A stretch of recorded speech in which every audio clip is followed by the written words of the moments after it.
Bonde on the right, he has Cartel Aristocrat 5 lands. Coyne on the left, he has Cartel Aristocrat Verrolls, the Scar Striped, and a Spirit token. All right, so right now I would say Michael Coyne is probably favored here. With his board, he's up a game, and look at his board presence. Oh, I didn't even see the Garrick there. Okay, so he has a Garrick, but it looks like that'll fall this turn. Legend ruled. That's a unique play. Oh, no, the M14 rules are not in effect yet, Michael. Yeah, I think Michael didn't realize that. Yeah, so it would have been a lot better for that Spirit to take out Michael's. Yeah, wow. That's a really big mistake from Michael Coyne. I guess he didn't realize, and you know, it's maybe he thought because out next weekend. That's an easy mistake to make. Yeah, or maybe he thought because Garrick was flipped that it was a different name. Right. So he might be unfamiliar with the rules. Whatever. So slight misplay there from Coyne, but he's going to block there. Yeah, I think Michael just wants to. Thoughts about using the strategy slip here? Yeah, I like it. I would sack the Spirit or use the slip. I think I would rather have the Spirit around. Okay, he's just going to let him trade off, which isn't bad either because he has the Verrolls. He can scavenge onto something. It's not bad having creatures in your graveyard if you're Coyne there. Sure. I do like having Cartel Aristocrat in play. I guess he thinks it's more important to hold on to the tragic slip, which is fine. Yeah. You know, Obstinate might come down. You might just think, oh, why did I waste my tragic slip? So, all right. So there's another Garrick, and this game would have been totally different because there could have been a Garrick on the other Michael side. That's right, and you know that would just legend rule. Yeah. So he's going to fight. Garrick will go down to 2. It looks like. Yep. Or do you want it not to happen? Do you want the fight not to happen? What do you think? You want it to happen, right? Yeah, I think flipping Garrick, it has to happen before Garrick dies, so why not? Oh, it looks like Mike disagreed with me, though. Yeah, and he pretty much got blown out by an Abrupt Decay. Yeah, he did. So all of a sudden, we went from Coyne having an overwhelming board presence to Garrick v nothing. Yeah, and I think this game would have been totally different if A, he didn't make that Garrick play, and B, if he used that tragic slip like we were suggesting. Right. Yeah. But hey, I mean, Magic's hard, so you can't really fault anybody for choosing one line and, you know, maybe not working out. Especially this mirror match, too. I personally, I haven't played a single game of this mirror match. I've never seen a single game of this mirror match played.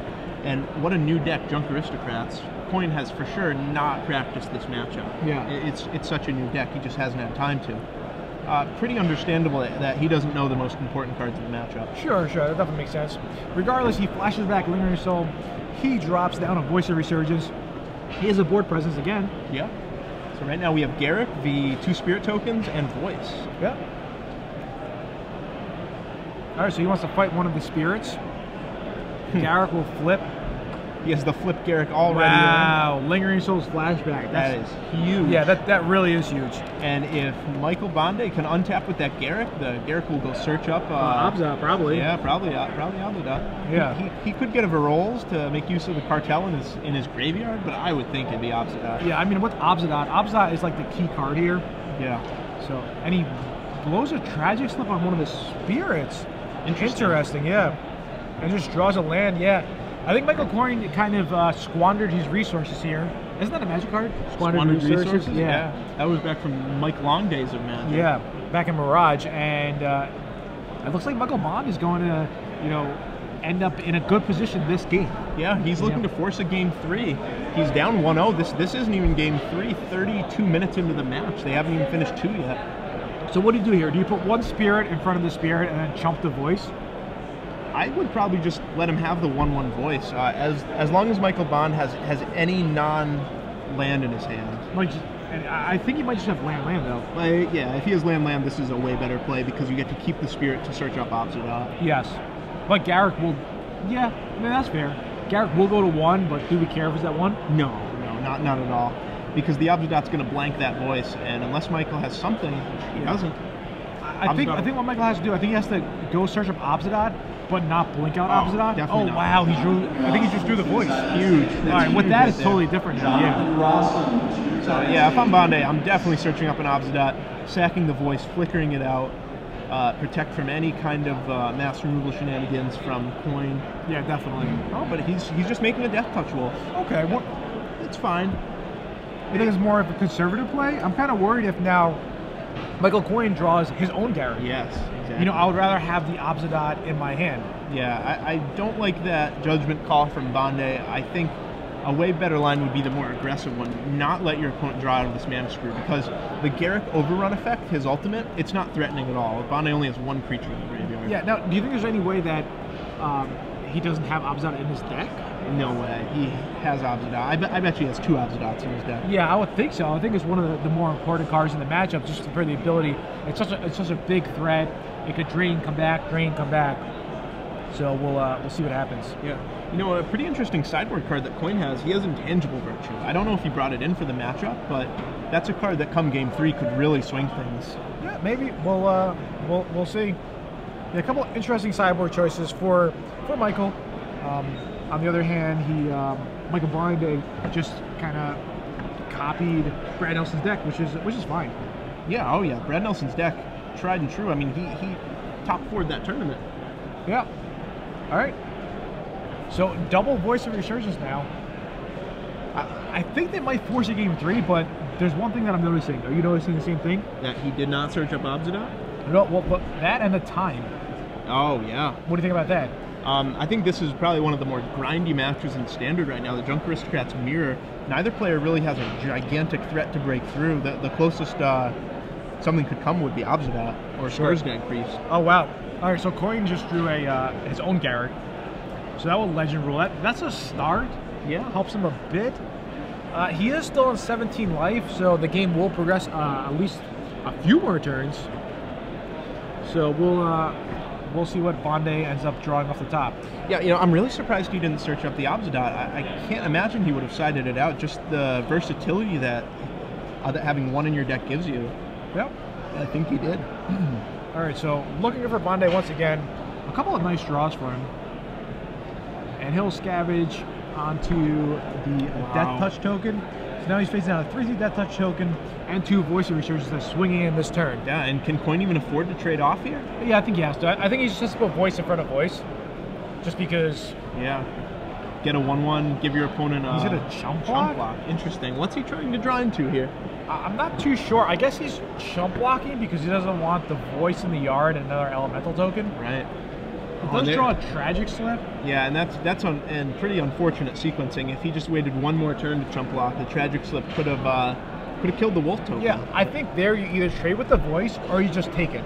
You use your life total as a resource, as many people always say. So end of turn, Bonde sacks the Voice to the Varolz, and I imagine he announced his trigger. The judge is getting it. Yep, there we go. Yeah, there it is, yeah.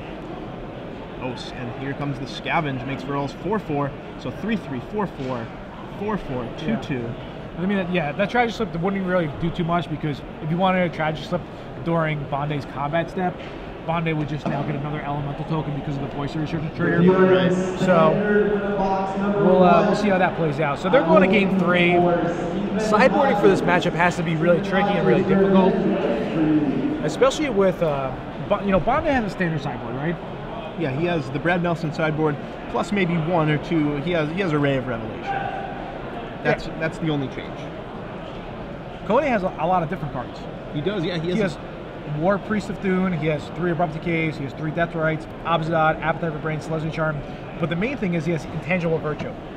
And I think I would side that card in this matchup. I mean, I would side that card in, and I would have the game plan of try not to trade as much as possible, try and clog the board as much as possible. Really just let yourself have time to draw into those Intangible Virtues, because, you know, if you just take the attacks from the Spirit tokens and attack Bonde back, eventually you'll draw the Virtue. The Spirit tokens will have Vigilance, and that'll be huge. Yeah, it's all creatures that you control. All creature tokens that you control get +1/+1 and Vigilance. Right. So it's a way to trump the mirror match, a way to trump other people's Lingering Souls. It's nice, but it's also sometimes could be kind of a liability. So much as equipment is sometimes a liability. Oh, look, in a limited game, for example, I have these 2 equipments, but I have no creatures. Oh, here I have 2 Intangible Virtues, but I don't have any tokens. Right, you know, that's always the deal with with any card that enhances creatures. It's really powerful and really cost effective, but at the same time, there's so much more room to get blown out. Yes, exactly. That's a really good way to put it. Yeah. And You know, with something like, for say, an Obzidot, for example, you're not really going to get blown out if you play an Obzidot. It's rare. yeah, it's hard to get blown out. I mean, what's going to happen? It's going to get control magic? I don't think so. Yeah. So I what's mean, gonna... Soul Ransom.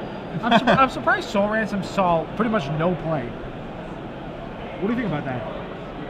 I think it's like all the Punisher cards, you know, like Book Burning and Browbeat, I guess was the most famous one. You never want to give your opponent the choice. Okay.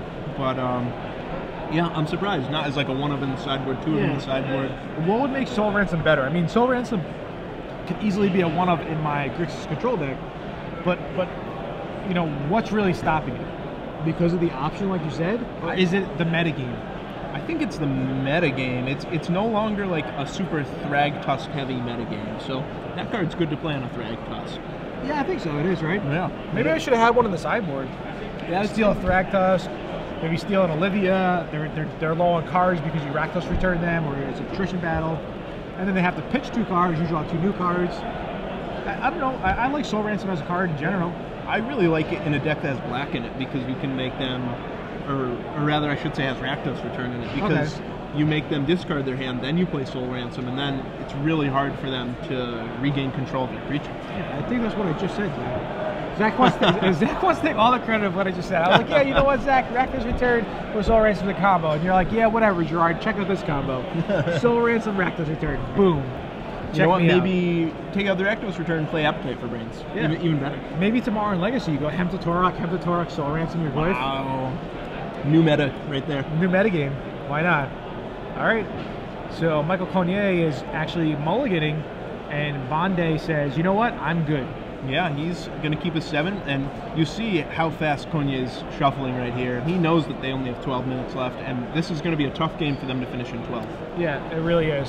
I mean, yeah, it's going to be tough, especially if both players draw reasonably well. Yeah. I mean, if one guy just gets a blowout draw, whatever, but a lot of things trade. Doom Traveler, block. Lingering Souls, okay, trade. Flashback.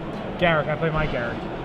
Yeah, this kind of mirror match, it's really grindy. I mean, it really is. Look at the creatures. 2/2, 1/2, 2/2, 1/1, 0/1, 1/1. All these creatures are tiny. They all trade with each other. The Garricks trade like you just said. Yeah, sure. Really, the keys are Varolz and Skrzdeg High Priest, I'd say. Yeah. And there's also lots of legends in this deck, where there's legend rule. Right. So, all right, so he's going out to 6. 1, 2, 3, 4. That's 6 or 7? That's 6. Okay, good. 1 land, 2 land, 3 lands. Okay. It's like a keeper. There's an intangible virtue we're talking about. Yep, so voice, intangible virtue, and a pair of Garricks, I think. No, I think it's 3 lands. I think he has no voice. Oh, okay. Yeah. I think it's just 3 lands virtue along with double Garrick. Oh, yeah, you're right. So now 4 lands. So he'll have enough mana to play his Garricks, but those intangible virtues right now not looking too great. So he's paying the 2 life. What do you think about paying the 2 life? I don't really like paying the 2 life there. Yeah, since I don't care if intangible virtue comes out on turn 2 or later in the game. Right. I mean, maybe if he draws Lingering Souls, his play looks good.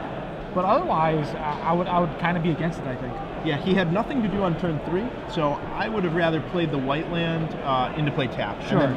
If he had anything to play on turn 3, I would like playing it on tap, but as is, that's fine. Well, a pretty good draw off the mulligan, to say the least. And what do you think Michael Bonde is going to do here? He could run out a High Priest, but that's going to walk right into a Garrick. Yeah, and he has to know that could happen. Yeah. Even with his own Garrick in hand, he's still going to do it. All right, so he can, play that 4th land and tap fast enough. Right. He's like, Garrick, boom, kill it. You lose 1, I gain 1. So life total should now be 19. I guess paying that 2 life off Temple Guard is not a big deal, but it could come back, you never know. In the case that Coyne drew a Lingering Souls right there, it would have looked really silly to not pay the 2 life. Sure. But Lingering Souls is really the only draw that makes it way better to play the Virtue. Yeah, or just something else on curve, I guess. Yeah. So, all right, there's Lingering Souls. Bonde will just pass the turn back. Yep, the Lingering Soul's pretty good right now. That's going to threaten the Garrick in the air. And here, I think I would just make a token. I would just make a 1/1 Death Toucher. Because of the Intangible Virtue, and now become 2/2 Death Touch. And then he has drawn another Virtue as well. Right. So it'd be a 3-3. So I would just start bashing in, and try to take over the game that way. Yeah, that seems pretty good. Yeah. All right, well, there it is. And I think he's going to do that line as well. He's able to go Virtue and Cartel Aristocrat. Yeah, so pretty good draw from Coyne off the mullet. I thought he had a second Virtue. I guess I was seeing things. Yeah, I think his last card in hand is the second Garrick. Okay, why did he... Yeah, I guess just Aristocrat. Yeah, okay, that's fine. Was there any... Because of the Virtue, I thought maybe a line could have been different there, but I guess I like the line right there. Yeah, I think that's okay. Yeah, so next turn he's going to start getting in.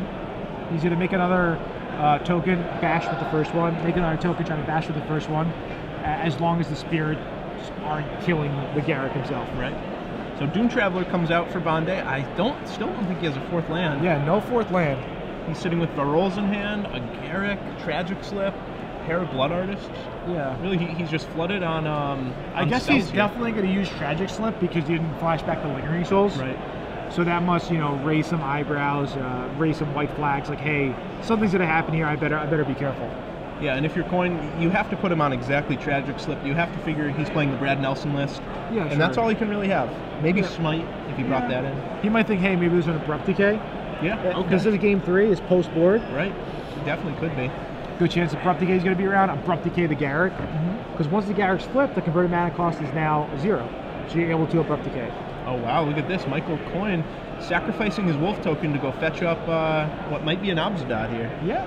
Well, if it is the Obzidot, the Tragic Slip's going to take it down. And he should know that there is a Tragic Slip in hand. But it's not his voice.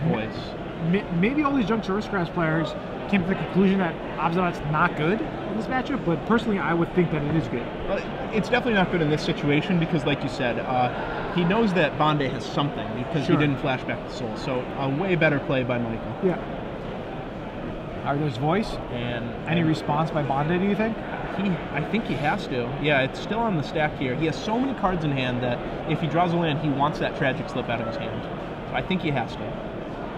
All right, so he's going off to the Cartel Aristocrat. Yep, Blood Artist will trigger. Yep. Bring it to 18 apiece. Now, do you think there's any point to save the Aristocrat there?